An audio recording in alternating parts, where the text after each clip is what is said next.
In June of this year, there were 7 local students who attended one of the most respected educational programs of government instruction for high school students. These programs, known as Boys and Girls State, are conducted by the American Legion and the Ladies Auxiliary of the American Legion. The Oldham County arm of the American Legion is Post 39 in LaGrange, and it was this group's privilege to sponsor all 7 students. For 1 week, participants from all areas of the Commonwealth are exposed to the rights and privileges, the duties and responsibilities of being a citizen. The training is objective and practical with city, county, and state governments operated by students elected to various offices. Activities include legislative sessions, court proceedings, law enforcement presentations, assemblies, bands, chorus, and recreational programs. The primary focus of the programs is to install in each delegate the responsibilities of being an adult citizen along with love of God and country. 2 delegates are elected in each group by their peers to represent Kentucky at Boys Nation and Girls Nation. These are national government training programs held in Washington, D.C. The young men and women will go to Washington as senators and governor from Kentucky. They will run for political office, campaign for the passage of legislation, and possibly meet with the actual elected state representatives and senators from Kentucky.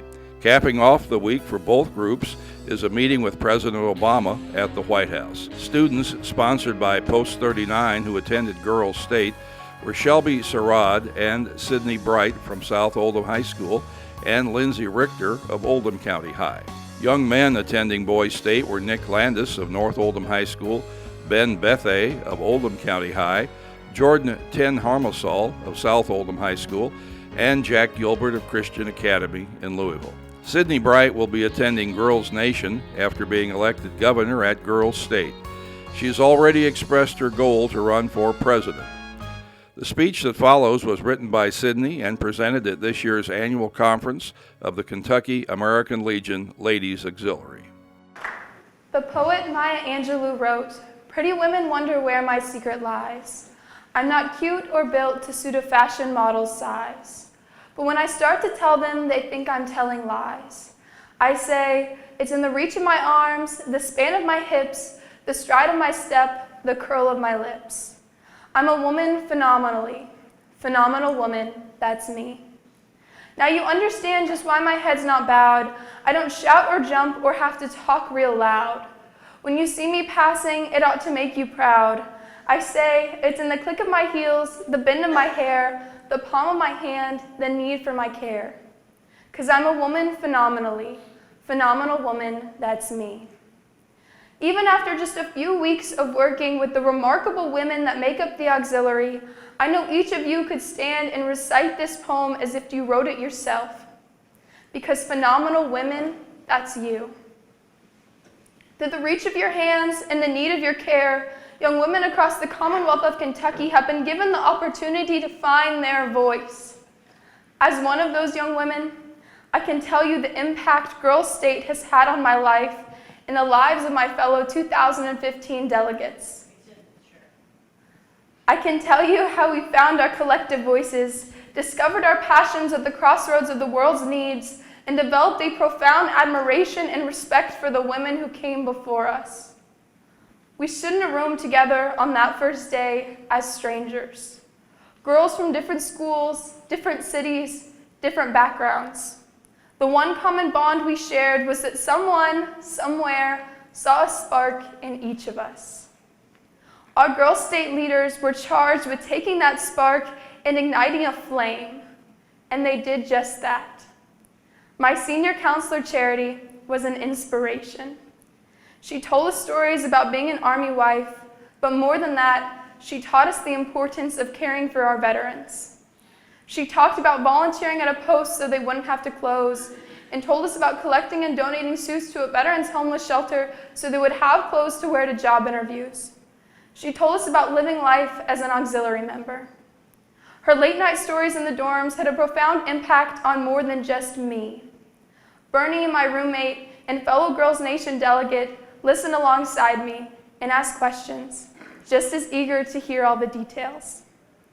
On the last night, we sat in a circle and each said what we loved about every other person in our city.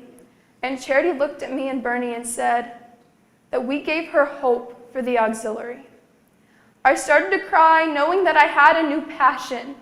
My passion for helping veterans can now be amplified in the efforts of the American Legion Auxiliary. But without Charity showing me the amazing things she had done and the amazing person she'd become, I wouldn't be standing here today, ready to join this outstanding group of women. Young women need positive role models. We are constantly exposed to damaging messages on television, in school, and on social media. Young women need help finding their voice, to develop self-confidence and self-respect in order to face the challenges ahead. They need to be able to tell their own story and find the inspirational role models that will help them on their journey to becoming the leaders of tomorrow. Because of Girls State, I will find sisters in unexpected places for the rest of my life.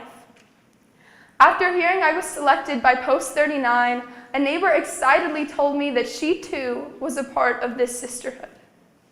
In the 80s, her father was deployed, and while attending the international school in Mexico, she was selected to attend the Girls State program in Louisiana. She told me, "It was the best week of my life. I will never forget those girls." She is not an elected official. She is not a business CEO. What she is a woman who serves. It's a defining quality I have admired in her over the years, and a quality I now understand was cultivated by the sisterhood we share. She is a leader, a spark ignited, a phenomenal woman. I witnessed examples of that spark igniting throughout Girls State. After the excitement of running for offices and party conventions, debate over the bills we'd written began. Miss Diane and Miss Virginia gave the girls every tool they needed to embrace and discuss things to the fullest in order to make informed decisions. But despite their best efforts, girls continued to be shy and timid in the House of Representatives. Debate was dry and decisions were uninformed. At lunch, girls loudly vocalized their disappointment in what they thought was a very boring activity. But knowing the potential passing bills has to not only be an incredible learning experience, but something fun and something to be excited about, we set out to inspire the girls.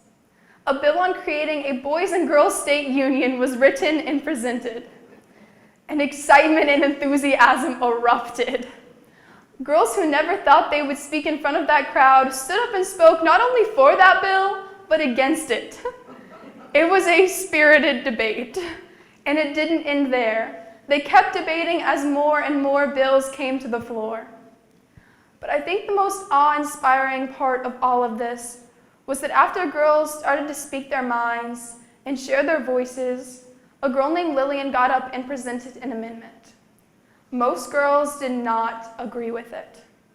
But instead of saying, "We hate this idea," or immediately voting no, they told her that she simply had unique experiences and a different perspective that made her passionate about that amendment. They told her that her passions were her own, and while they may not agree with them, that she should never stop fighting. The understanding, unification, and tolerance that the delegates of Girls State stood for was a ground-shaking example of the potential for this rising generation of female leaders. The lessons I learned, I will carry with me to Girls Nation. I will once again stand in a room full of strangers, a room full of girls from different states with different life experiences, each representing a sisterhood. We will also be representing you, the American Legion Auxiliary, an organization that stands for all the best that America has to offer. For God and country, you advocate for veterans, educate our citizens, mentor youth, promote patriotism, good citizenship, peace, and security. At 800,000 strong, providing support and serving others before self. And while I'm representing you, I will stand as a voice for a new generation of women, a generation whose fathers may have never seen active duty, a generation that learns of war through history books and movies, A generation of women who may not know the pain of war, but feel the joy of the freedom it bears. A generation who owes you a debt of gratitude, and who sees that there is still so much work to be done, and we are called to this work. I want you to be the first to know I am running for president of Girls Nation. I will do so for you and for every girl who sent me to Washington, D.C. I will run for the Commonwealth of Kentucky, this great first responder state. I will run to shine a light on veterans' health care issues, but because even when they come home, we will never leave a man or woman behind. And on behalf of more than half the world's population, I will call for real legislation denouncing the degradation of women around the world. I will run because I can. I will run because in this country, a woman is free to do so. And when the week is finished and the votes are tallied, speeches given, friendships forged, and memories made, I hope that one day you will see me in passing and it will make you proud of your sister. And because of you, I will say, it's the fire in my eyes and the flash of my teeth, the swing in my waist and the joy of my feet. We are women phenomenally. Phenomenal women, that's you and me. Thank you.